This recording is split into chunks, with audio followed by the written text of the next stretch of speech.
drinking water, sustainable groundwater management, and improved irrigation facilities. 2.4 million square kilometer of mappable area of country has been identified and mapped. These maps will provide valuable technical insights for creation of aquifer recharge structures and planning for sustainable use of groundwater for irrigation.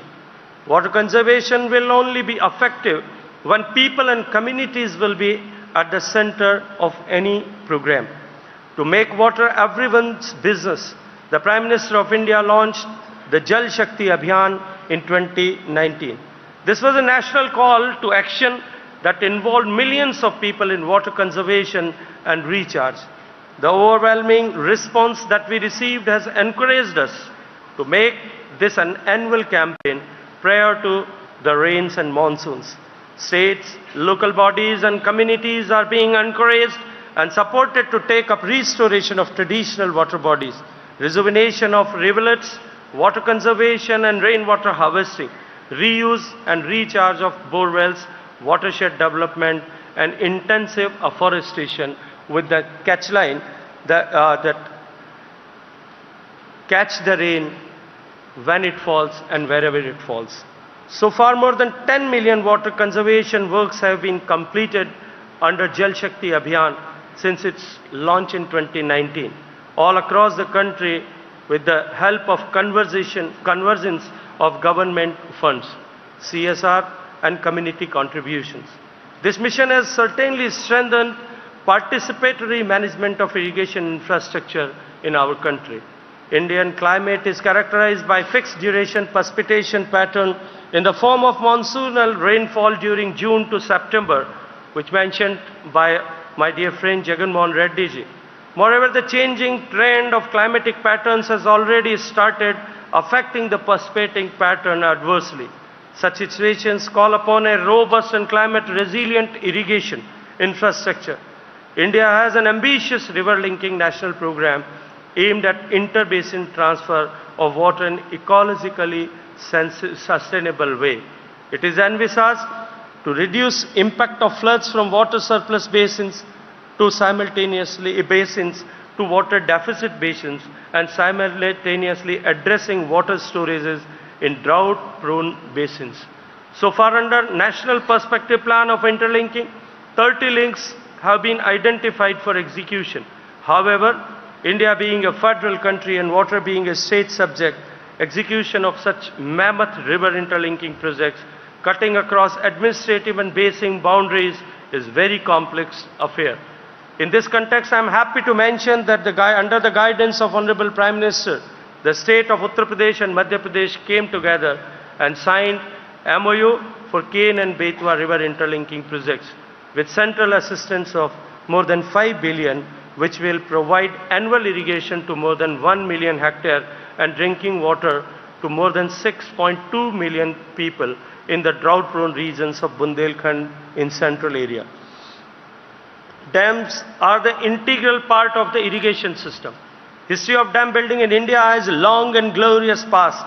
India's first dam, Grand Anaicut, was built on Kaveri River by King Karikalan of the Chola dynasty around 2000 years ago.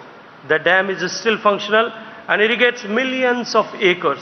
India today boasts over 6,000 large dams, making it the third country globally in terms of large dams. These dams and their dependent infrastructure were constructed with the enormous financial investment and also by displacement of the people affected by dam submergence. Recently, we witnessed tragedy of Darna Dam failure in Libya, claiming more than 10,000 lives and bringing economy of the town to complete halt with irreparable ecological damages. India also witnessed 42 major dam failures. Friends, in this context, dam safety becomes the vital aspect of not only irrigation and water security, but also of national security. Recognizing the fact under the visionary leadership of Honorable Prime Minister Narendra Modi ji, the Dam Safety Act 2021 has been enacted, which has strengthened our country's dedication and resolve to safeguard its dams.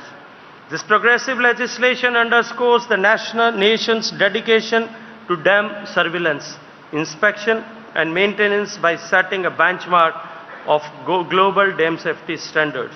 This legal framework is matched with the equally important policy initiative of Dam Rehabilitation and Improvement Program, which is commonly known as DRIP.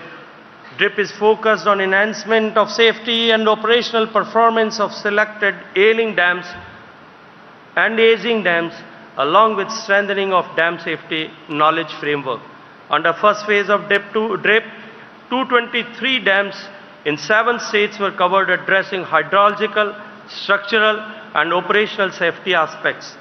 Phase 2 and 3 of DRIP started in 2021 with the partnership of World Bank covering 19 states and 736 dams. This program is prioritized by PM Modi ji. An unprecedented budget close to 1.2 billion was made available for the same. In order to develop robust knowledge support system for dam owning agencies in addressing the critical issues related to dam safety, Government of India has developed the International Center of Excellence for Dams at IIT Roorkee and National Center of Earthquake Safety of Dams at Malviya National Institute of Technology, Jaipur, to create a large pool of experts in various domains of dam safety. First of its kind, master programs on dam safety and dam engineering have been started at IIT Roorkee and IISc Bangalore. I appeal all distinguished members of ICID to wholeheartedly support these initiatives in dam safety, which have potential of becoming global standards in dam safety paradigm. Climate change is posing serious threats to the entire world. Indian subcontinent is also facing huge temporal and spatial variability. In respect of availability of water, and climate change further worsens the situation. Climate change will make hydrologic events more unpredictable and lead to more frequent occurrence of hydrological extremities like floods and droughts. Various studies indicate greater expected loss in rabi crops, and every 1% of rise in temperature estimated to reduce wheat production by 4.4 or 5 million tons. Collectively, the impact of climate change, continuous rise in population and deterioration in water quality due to various anthropogenic factors could affect the Indian irrigation sector. India being the second most populous country, seventh largest country by area and the 5th largest country economy, but having only 4% of the freshwater resources of planet, is actually aware of our role in addressing the issue. Considering these potential threats, Prime Minister Modi and Prime Minister's National Action Plan on Climate Change has been continuously making various mitigative and adaptive climate resilient interventions. National Water Mission and National Mission for Sustainable Agriculture are the core of NAPCC. Prime Minister Narendra Modi ji, while addressing COP26 at Glasgow in November 2021, have introduced the concept of LIFE, which stands for Lifestyle for Environment. Soon this concept was followed into action agenda with the joint launch of Mission LIFE by UN Secretary General Antonio Guterres along with PM Modi in October 2022. Water sector is the heart of Mission LIFE, which aims the pro-planet people and call for individual as well as community actions apart from government interventions in addressing issues of climate change. Through various global initiatives and recently through G20 engagement, India have demonstrated our dedication to sustainable water management practices. This 25th National Congress on Irrigation and Drainage provide unique platform for us to share significant development in irrigation and drainage engineering. I urge all the participants and delegates that let us work toward tackling water scarcity in agriculture and ensuring sustainable future for generations to come. I extend my heartfelt gratitude to all the participants, organizers and partners for their contribution in making this Congress a resounding success. I once again thank Government of Andhra Pradesh, and request all of you present here to think this sector holistically. And I am sure that with the rich experience of the people gathered here from all around the world and from all around the country, will certainly going to improve and contribute for water security, not only in our country, because this is such a time when we have to work in unison, think together, act together, and build a safe future for the coming generations. Thank you very much.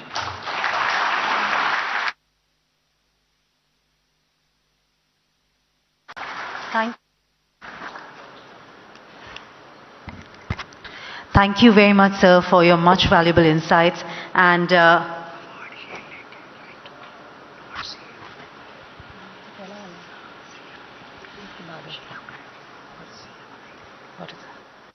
thank you. Sorry. Thank you very much once again to the Honorable Minister, sir. Thank you, sir, for your valuable insights and sharing with us all the initiatives that, in fact, a number of initiatives that India has taken to improve irrigation and water use efficiency in line with the vision of the Honorable Prime Minister.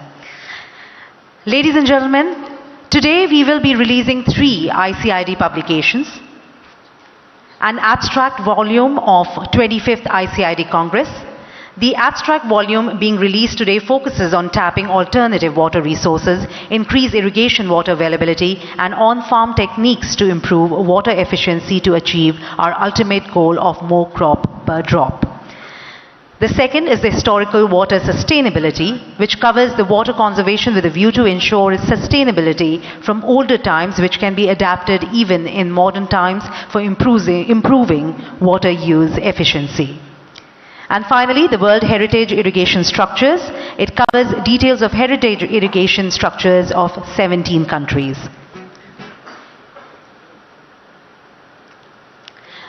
As you can see, the 3 publications are being presented to our dignitaries on the dais.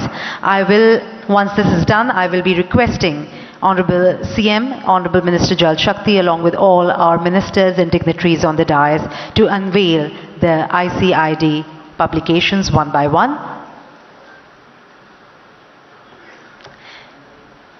Thank you. We will be starting and requesting everyone to kindly release an abstract volume of the 25th ICID Congress.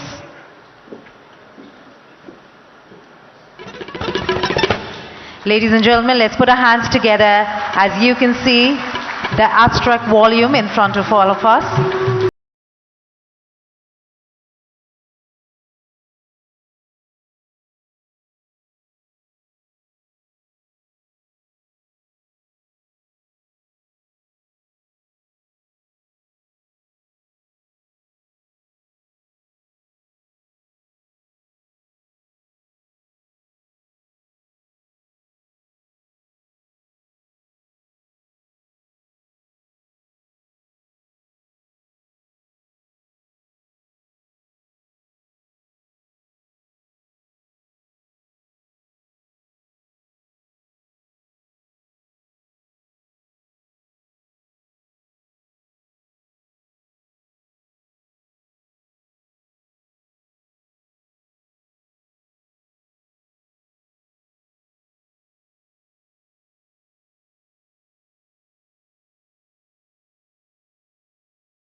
The Honorable CM to kindly give a plaque and certificate to Mr. Sandeep Saxena, Additional Chief Secretary, Water Resources, State Government of Tamil Nadu, for Tamil Nadu WHIS, Shri Vaikuntham Anikat.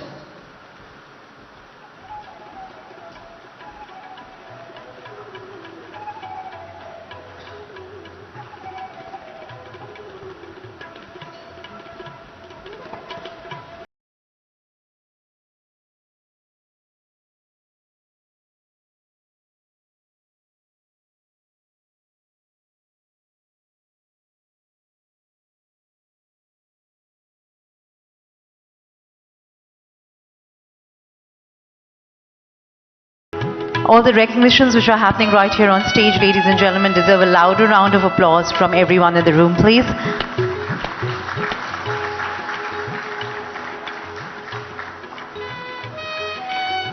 Thank you very much. We would request everyone also to put their hands together for Orissa, for which we also have two recognitions, which is for the Orissa WHIS Balidha Irrigation Project and Jayamangal Anikat. Thank you. Can we have a round of applause for these two projects, please?